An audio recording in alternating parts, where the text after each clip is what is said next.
Hello दोस्तों, स्वागत करते हैं एक बार फिर से आप सबका अपने चैनल हाई फाई स्टडी में। आज का हमारा टॉपिक बैक्टीरिया है। अपने टॉपिक को शुरू करने से पहले मेरा आप सभी से अनुरोध है कि चैनल को लाइक, शेयर और सब्सक्राइब करें। इसके पहले के टॉपिक में हमने आपको जीवन की उत्पत्ति के बारे में सारी बातें बता दी हैं। जीवन की उत्पत्ति में हमने ओपेरिन का सिद्धांत पढ़ा। हमने यह पढ़ा कि पृथ्वी पर पहले कौन सा जलीय जीव आया, पृथ्वी पर जल कैसे आया, पृथ्वी पर क्या क्या हुआ जिससे जीवन की उत्पत्ति हुई। यह सब हमने अपने पहले वीडियो में आपको पढ़ा दिया है। अगर आपको यह सब पढ़ना है तो हमारे प्लेलिस्ट में जाइएगा, वहाँ पे आपको मिल जाएगा। हमने जीवन की उत्पत्ति पढ़ ली थी। जीवन का पृथ्वी पर उत्पत्ति हो चुका था, जिसमें प्रोकैरियोटिक सेल का निर्माण हो गया था, जिसे यूनिसेलुलर सेल कहते हैं। प्रोकैरियोटिक कोशिका जब पृथ्वी पर आ गई तो उसमें सबसे पहली कोशिका जो थी वह ब्लू ग्रीन एल्गी VGA की थी। BGA की बैक्टीरिया है, ब्लू ग्रीन एल्गी एक बैक्टीरिया है, एक एल्गी है। तो प्रोकैरियोटिक कोशिका में आज हम बैक्टीरिया के बारे में पढ़ेंगे। बैक्टीरिया क्या होता है, उसके क्या क्या लक्षण हैं, उसके क्या क्या फ़ायदे होते हैं और उससे क्या क्या नुकसान होता है, यह सब जानेंगे। तो पहले हम देखेंगे बैक्टीरिया। ये आपके सामने बैक्टीरिया का एक बहुत ही सुंदर सा चित्र बना हुआ है, जिसमें आपको दिख रहा होगा बैक्टीरिया के सारे पार्ट्स, जिसमें आपको ये पिली, ये plasmid, capsule, cell wall, plasma membrane, nucleoid यानी डीएनए पाया जाता है, पर हिस्टोन प्रोटीन नहीं पाया जाता। आनुवांशिक पदार्थ के रूप में एक डीएनए पाया जाता है, पर हिस्टोन प्रोटीन नहीं पाया जाता है। फिर आप यहाँ पे देखिए, ये हो गया, ये साइटोप्लाज्म हो गया, ये फ्लैजला। बैक्टीरिया में एक फ्लैजला पाई जाती है जिसके द्वारा ये श्वसन की क्रिया करता है। अब हम जानेंगे बैक्टीरिया क्या है, इसकी खोज किसने की, इसके क्या क्या हानि है, इससे क्या क्या लाभ है। तो हम जैसा कि देख रहे हैं, बैक्टीरिया की खोज सर्वप्रथम हॉलैंड के एक वैज्ञानिक एंटोनियो वॉन ल्यूवेनहॉक ने की थी। इन्होंने बैक्टीरिया की खोज किसने की? Antonio von Leeuwenhoek. या फिर ऐसे प्रश्न में पूछ लेगा कि एंटोनियो वॉन ल्यूवेनहॉक कौन थे, कहाँ के थे, तो ये हॉलैंड के रहने वाले थे। इन्होंने बैक्टीरिया की खोज की और इन्होंने बताया बैक्टीरिया एक कोशिकीय जीव है। बैक्टीरिया एक कोशिकीय जीव तो है, परंतु यह एक पौधा नहीं है। इसकी कोशिका भित्ति का रासायनिक संगठन पादप कोशिका के रासायनिक संगठन से बिल्कुल भिन्न है। ल्यूवेनहॉक ने बैक्टीरिया की खोज तो की, परंतु इसका नाम इन्होंने बैक्टीरिया नहीं रखा।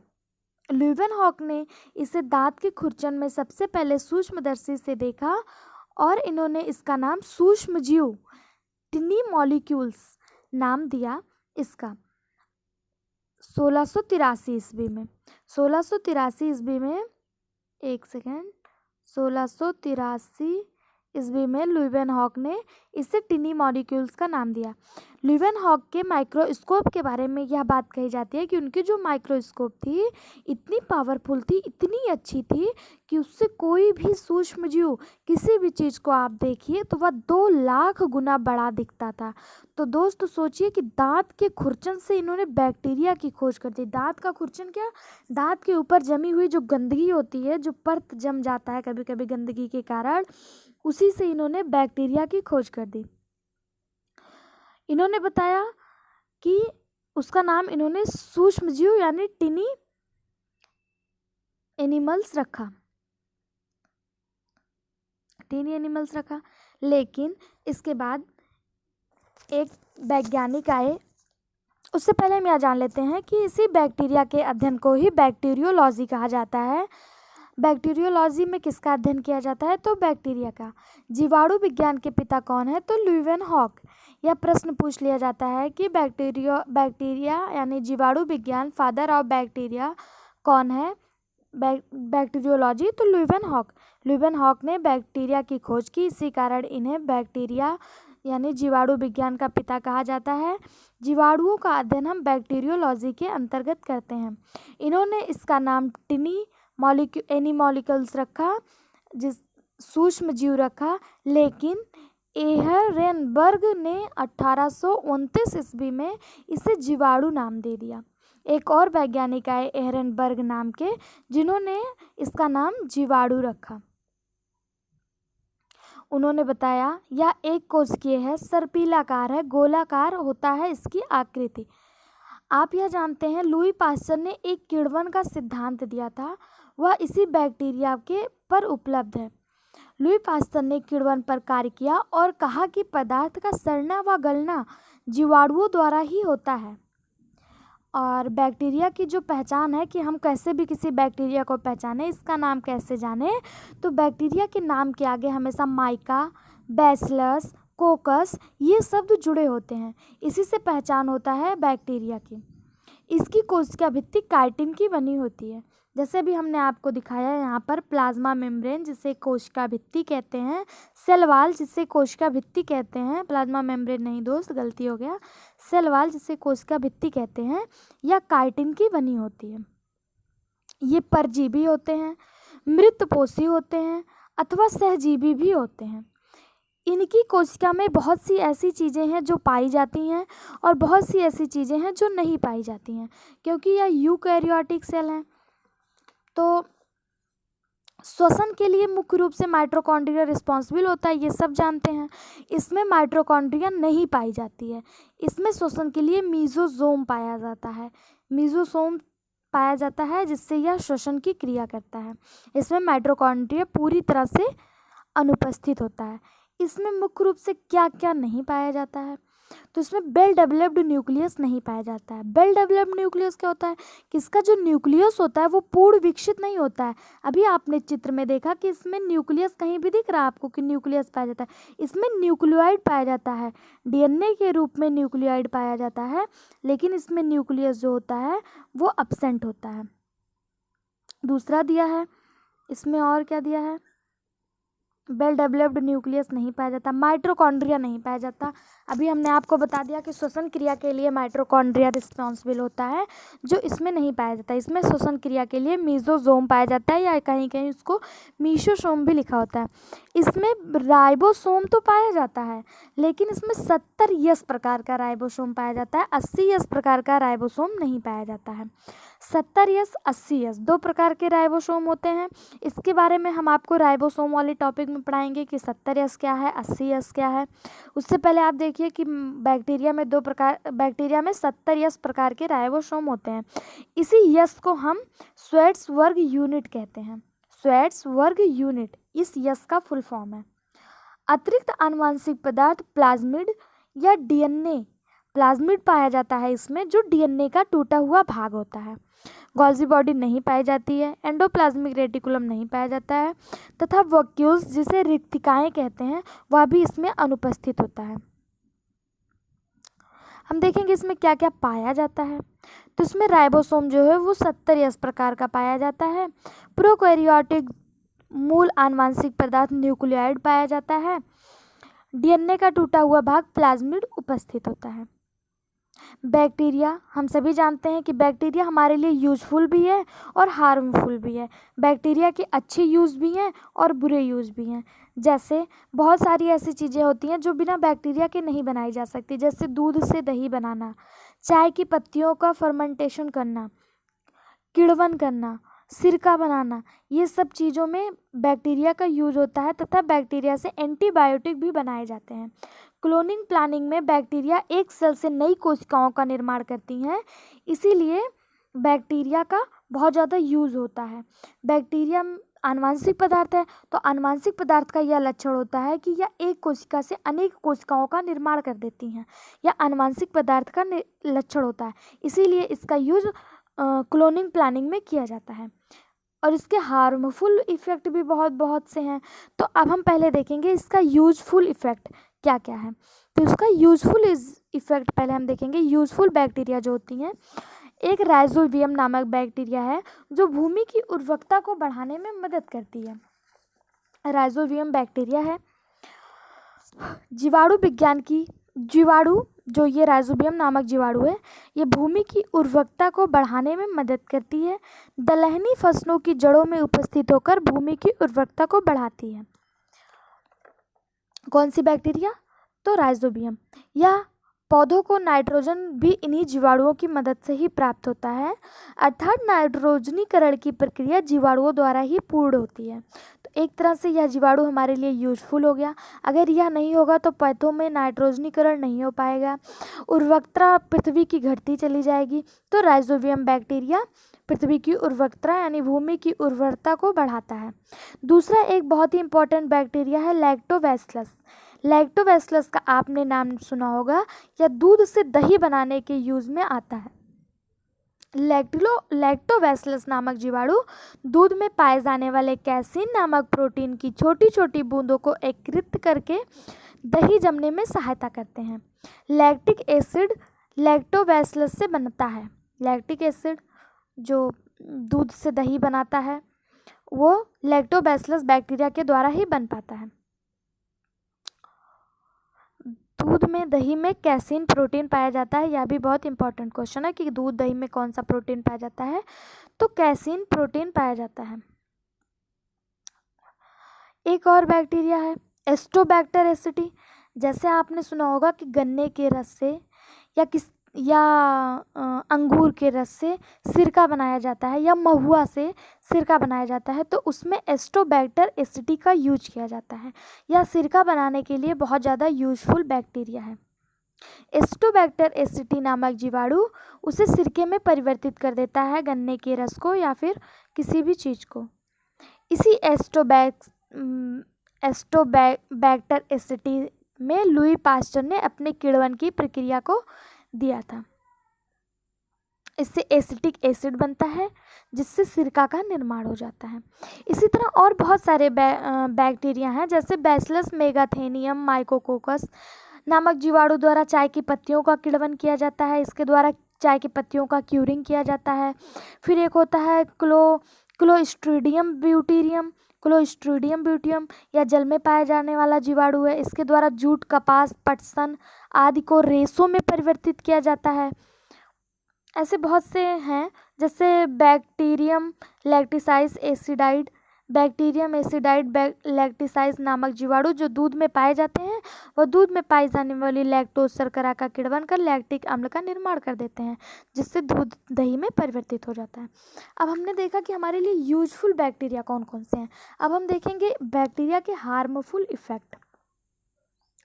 अब हार्मफुल इफेक्ट, बैक्टीरिया अगर हमारे लिए यूजफुल है तो वह हार्मफुल भी है।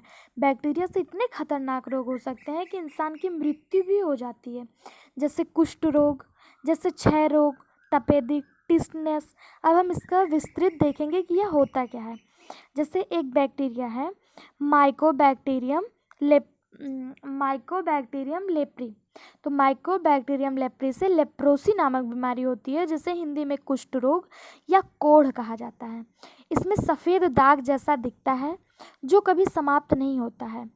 जब यह अपना भयानक रूप दिखाता है दोस्तों, तो यह शरीर में इतना बुरा प्रभाव पड़ता है कि शरीर की अंगुलियां, शरीर के अंग कट कट के गिरने लगते हैं, एक दूसरे से अलग होने लगते हैं। इसका जो लक्षण है वो शरीर पर चकत्ते पड़ जाता है, यानी शरीर का जो लाल रंग है वो अपना रंग छोड़ देता है, बल्कि उसकी जगह पे सफ़ेद रंग आ जाता है। तंत्रिका प्रभावित होती है। सबसे खतरनाक बात यह है कि इससे तंत्रिकाएं प्रभावित होती हैं। आप यहाँ पे एक चित्र देख रहे होंगे, ये देखिए, शरीर पूरी तरह से सफ़ेद हो गया है। ऊतकों में अपक्षय होने लगता है। इसी अपक्षय के कारण शरीर का अंग एक दूसरे से अलग होने लगते हैं। सेल जो है वह टिश्यू से ही बनता है। तो टिश्यू जब छीड़ होगा, ऊतक छीड़ होंगे, तो शरीर का अंग अपने आप अलग अलग हो जाएगा, क्योंकि सेल से ऊतक, कोशिका से ऊतक और ऊतक से अंग बनते हैं। तो इसके रोकथाम के लिए बहुत सारे वैक्सीन भी हैं कुष्ठ रोग के रोकथाम के लिए, जैसे डैसोन, क्लोफाइजिमीन व रिफेलिमिसिन इसकी प्रमुख औषधियाँ हैं। एक क्वेश्चन इससे यह भी पूछा जाता है कि अंतर्राष्ट्रीय कुष्ठ रोग निवारण दिवस कब मनाया जाता है। तो अंतर्राष्ट्रीय कुष्ठ निवारण दिवस जनवरी के आखिरी संडे, यानी जनवरी के सबसे लास्ट वाले रविवार के दिन मनाया जाता है। इसका कोई निश्चित डेट नहीं होता है। जनवरी का आखिरी संडे जिस भी डेट को पड़ता है उसी दिन हम अंतर्राष्ट्रीय कुष्ठ रोग निवारण दिवस सेलिब्रेट करते हैं। दूसरा हमारा है क्षय रोग, जिसे हम तपेदिक या ट्यूबरक्लोसिस या टीबी की बीमारी कहते हैं, इससे आप लोग वाकिफ़ होंगे, टीबी की बीमारी। तो जैसे अभी हमने देखा कि अंतर्राष्ट्रीय कुष्ठ रोग दिवस जनवरी के आखिरी संडे को मनाया जाता है, वैसे टीबी दिवस कब मनाया जाता है? तो टीबी दिवस 24 मार्च को मनाया जाता है। 24 मार्च के एक दिन पहले 23 मार्च को शहीद दिवस मनाया जाता है, जिस दिन भगत सिंह को फांसी हुई थी। तो टीबी दिवस कब मनाया जाता है? 24 मार्च को। माइकोबैक्टीरियम ट्यूबरक्लोसिस नामक एक भयानक बैक्टीरिया के कारण ही टीबी की बीमारी होती है। इसके जो प्रमुख लक्षण हैं, यह जीवाणु मुंह से सांस लेते समय या थूकते समय बाहर निकलते हैं। सोचिए यह कितना खतरनाक है कि लोग सांस ले रहे हैं, थूक रहे हैं, खाना खा रहे हैं, थाली में उसमें भी लग जाता है। इसलिए कहा जाता है कि टीबी के मरीज को मुंह पर रुमाल रखना चाहिए या फिर मास्क का यूज करना चाहिए। इसमें रोगी को बार बार खांसी आती है, बलगम आता है तथा खांसी के साथ रक्त भी निकलता है, बलगम के साथ रक्त भी निकलता है। यह एक संक्रमित बीमारी है, जिसको टीबी हो उससे बहुत ज़्यादा दूर रहना चाहिए। जैसे इस समय संक्रमित बीमारी कोरोना वायरस फैल रहा है, टीबी भी उससे खतरनाक बीमारी नहीं है। कभी बहुत साल पुराने, कभी पीछे के वर्षों में ऐसा भी था कि टीबी एक महामारी हो जाती थी, पूरा पूरा गांव ख़त्म कर देती थी।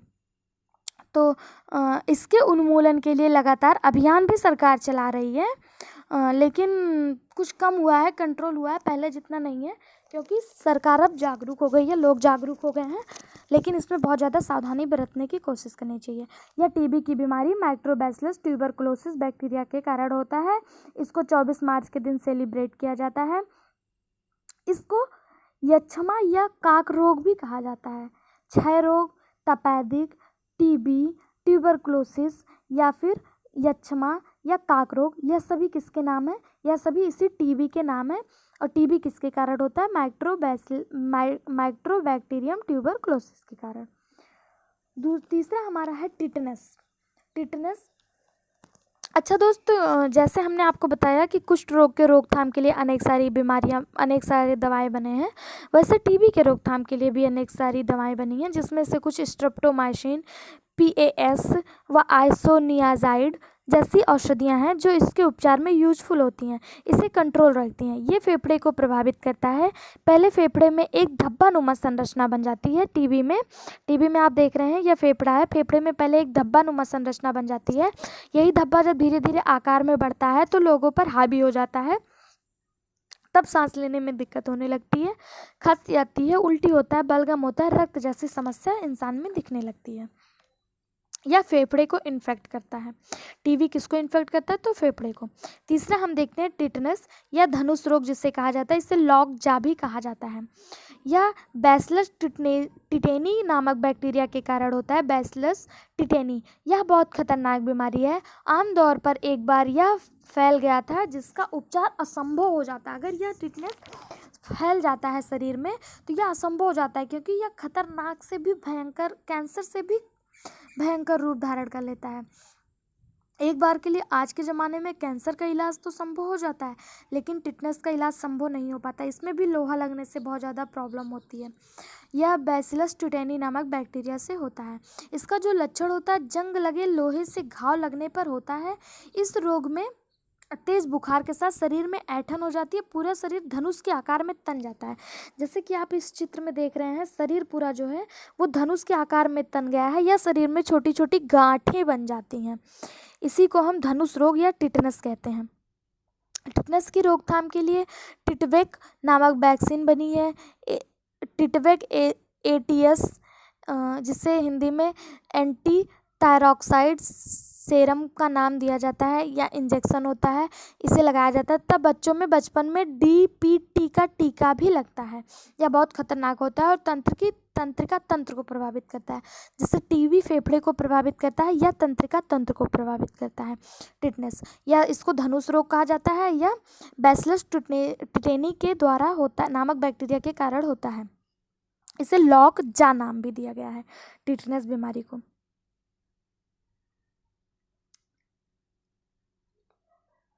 फिर हम इससे और भी बहुत सारे बैक्टीरिया हैं जो हमारे लिए हार्मफुल हैं, जैसे प्लेग बीमारी जो होती है, चूहों से फैलने वाली बीमारी, या बैसिलस पोटैसियस के नामक बैक्टीरिया के द्वारा होता है। चूहों पर पाए जाने वाले जो पिस्सू होते हैं उससे यह बीमारी फैल जाती है, क्योंकि पिस्सुओं के शरीर में प्लेग का बैक्टीरिया पाया जाता है, जिससे बुखार व शरीर पर गिट्टियाँ सी बनने लगती हैं। दोस्तों, खाने पीने की चीज़ों को ढककर हमेशा रखना चाहिए, क्योंकि प्लेग सबसे खतरनाक बीमारी होती है।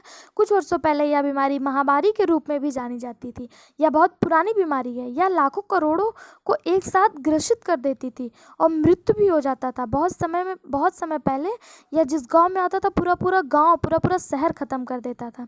इसके रोकथाम, प्लेग के रोकथाम के लिए सल्फाड्रम या स्ट्रेप्टोमाइसिन नामक जो दवा है, यह प्लेग के रोकथाम के लिए यूज़फुल होता है। इसी तरह बैक्टीरिया से और बहुत सारे होते हैं, जैसे निमोनिया हो गया, टाइफाइड हो गया, काली खांसी हो गई, गोरोनिया हो गया। गोरोनिया यानी जोड़ों का दर्द, या औरतों में बाझपन, ये सब जो है बैक्टीरिया के द्वारा ही, या फिर मस्तिष्क ज्वर, ये सब भी बैक्टीरिया के द्वारा फैलते हैं। बैक्टीरिया आनुवंशिक पदार्थ है, अभी हमने आपको बताया। हमने इसका यूजफुल देख लिया, इसका हार्म देख लिया। बैक्टीरिया होता क्या है, या एक कोशिकीय है, बहुकोशिकीय है, इसमें इसकी संरचना कैसी होती है, इसकी संरचना में क्या क्या पाया जाता है, हमने सब कुछ पढ़ा। अब हम देखेंगे कि बैक्टीरिया एक आनुवंशिक पदार्थ है। कुछ देर पहले हमने आपको बताया था इसमें डीएनए पाया जाता है, परंतु हिस्टोन प्रोटीन नहीं पाया जाता है, इसमें केवल न्यूक्लियोइड पाया जाता है। तो आनुवंशिक पदार्थ का यह लक्षण होता है कि वह हमेशा अपने आप को डबल करता रहता है। तो जब यह बैक्टीरिया डबल करता रहेगा, जैसे हमने जीवन की उत्पत्ति में पढ़ा था कि जीवन की उत्पत्ति जब हुई तो केवल एक सिंगल सेल आया पृथ्वी पर, ब्लू ग्रीन एल्गी के रूप में एक जलीय जीव आया। तो इसी प्रकार अब जब बैक्टीरिया जो है, इसका जो आनुवंशिक पदार्थ है, इसमें द्विगुणन की क्षमता पाई जाती है। यह लगातार द्विगुणन करता रहेगा, तो एक कोशिका कभी ना कभी तो ऐसा आएगा कि बहुकोशिका में चेंज हो जाएगा।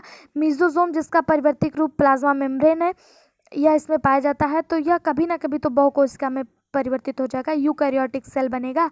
इससे यूकैरियोटिक सेल का निर्माण हो जाएगा, या ओपेरिन कहना चाह रहे थे अपने सिद्धांत में, और यह फैक्ट भी है, इसको उन्होंने साबित भी किया है। आगे के वीडियो में हम पढ़ेंगे सेल क्या होता है, यूकैरियोटिक कोशिका क्या है, प्रोकैरियोटिक कोशिका क्या है। वैसे इस पर एक वीडियो हम आपको प्रोवाइड करा चुके हैं, आप उसे देख लीजिएगा। वह हैंड राइटिंग में लिखी हुई वीडियो थी, लेकिन उसको और विस्तृत में, उसको और अच्छे से हम आपको अगले वीडियो में देंगे। दोस्त, यहाँ तक का वीडियो अगर आपको पसंद आया हो तो चैनल को लाइक, शेयर और सब्सक्राइब करना ना भूलिएगा। धन्यवाद।